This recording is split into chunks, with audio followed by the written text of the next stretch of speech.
Assalamualaikum warahmatullahi wabarakatuh. Halo pemirsa, bagaimana kabar Anda hari ini? Semoga selalu dalam keadaan sehat ya. Pada video kali ini saya ingin sharing pengalaman pribadi saya bagaimana sih cara mengubah rasa malu jadi pemberani. Karena saya itu dulu juga sangat pemalu loh. Saya tuh dulu di sekolah biasanya hanya jadi tim penggembira saja. Jadi tim penggembira itu adalah orang yang dia itu suka cuma tepuk tangan aja ketika temennya mendapatkan prestasi, mendapatkan hadiah, atau temennya itu asah bakat gitu ya. Jadi hanya tim yang suka bertepuk tangan saja. Partisipasinya dalam hal prestasi atau bakat tidak ada sama sekali. Itulah tim penggembira dan saya termasuk bagian dari itu. Hingga suatu hari saya itu mendapatkan wali kelas yang sangat care dan juga mengerti bahwa saya juga punya bakat yang perlu diasah ya.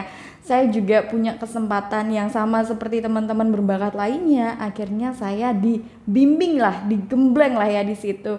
Mulai dari saya ditunjuk untuk ikut lomba puisi, kemudian saya diikut sertakan pada beberapa lomba yang akhirnya membuat saya itu jadi berani. Rasa malu itu ternyata ada karena kita sendiri loh yang bikin.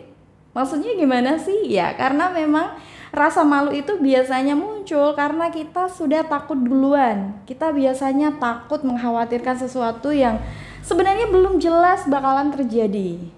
Contohnya gini, ketika kita ngomong di hadapan banyak orang, kita takut nanti kita salah ngomong. Kita takut nanti gagasan kita ditolak. Kita takut penampilan kita dicemooh orang lain. Nah, rasa takut itulah yang akhirnya membuat kita jadi pemalu dan memilih untuk berdiam saja ya, menyaksikan orang lain yang mau tampil, menyaksikan orang lain yang memberikan gagasan dan lain sebagainya. Sebenarnya jadi pemalu itu nggak enak banget loh. Kenapa kok nggak enak? Karena ketika kita malu, kita akan kehilangan banyak kesempatan berharga. Contohnya gini, ketika nih ada anak yang pintar nih di sekolah, dia sebenarnya memiliki kecerdasan dan juga kemampuan untuk menjawab pertanyaan dari gurunya. Namun karena dia pemalu, dia enggan nih untuk angkat tangan. Dia malu untuk maju ke depan. Alhasil ya dia diam saja. Yang berani angkat tangan yang akan dinilai oleh gurunya sebagai anak yang pintar dan juga cerdas. Sementara dia yang sebenarnya juga pintar dan cerdas tapi tidak terlihat. Akhirnya kan tidak memiliki nilai plus ya di mata gurunya. Nah kemudian contoh lain nih, misalkan di dunia pekerjaan. Dia ini sebenarnya memiliki gagasan dan juga ide-ide kreatif yang begitu sangat luar biasa. Namun karena dia malu, akhirnya dia tidak berani mengutarakan itu.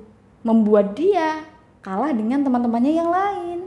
Walaupun dia berkompeten, akhirnya ya tidak dilirik. Nah itulah mengapa orang pemalu itu sebenarnya punya banyak kerugian nih. Terutama dalam hal karir ya, atau mungkin pendidikan yang dia jalani. Untuk itulah di sini saya ingin membagikan beberapa tips yang saya pakai waktu itu untuk mengusir rasa malu berubah jadi pemberani. Nah, beberapa hal yang bisa Anda lakukan, yang pertama adalah fokus dengan tujuan Anda.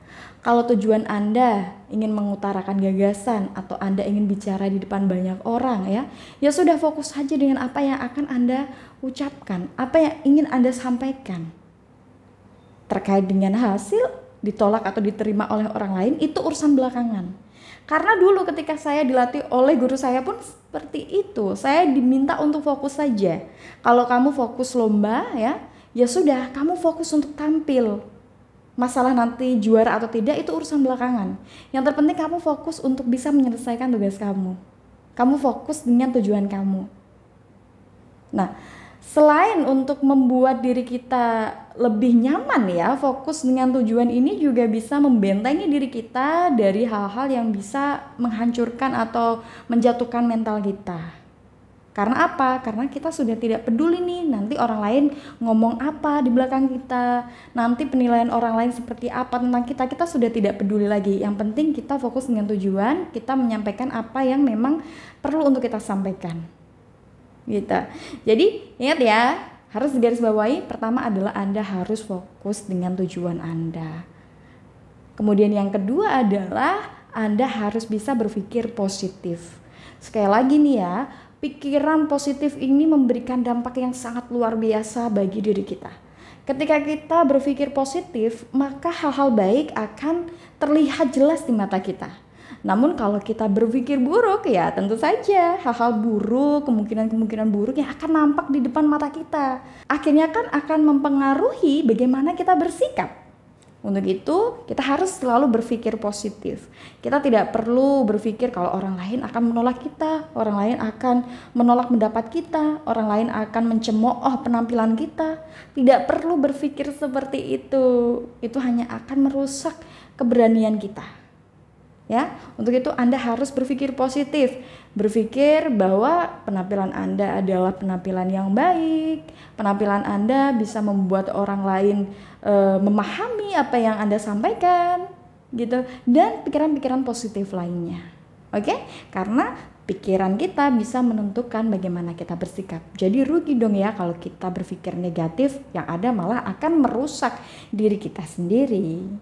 Kemudian hal ketiga adalah teruslah berlatih.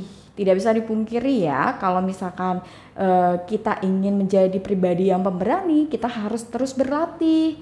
Mulailah berlatih berani menyuarakan pendapat Anda di lingkungan keluarga Anda, di lingkungan pergaulan Anda, gitu ya. Hingga akhirnya Anda pun akan berani mengutarakan pendapat Anda di lingkungan yang lebih tinggi, seperti di kantor mungkin, ya. Tentu itu akan sangat bermanfaat bagi Anda. Kalau kita misalnya pengen bisa mahir naik sepeda, otomatis kan ada prosesnya dulu, tidak langsung tiba-tiba kita bisa mengayuh sepeda gitu ya dengan seimbang dan juga stabil. Kita harus tetap berusaha dengan berlatih.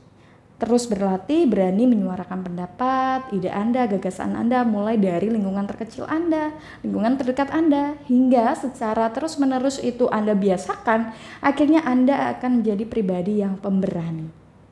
Gitu. Nah, kemudian yang keempat adalah untuk mengatasi rasa grogi nih ya, biasanya Anda harus mencoba untuk memposisikan diri tenang terlebih dahulu.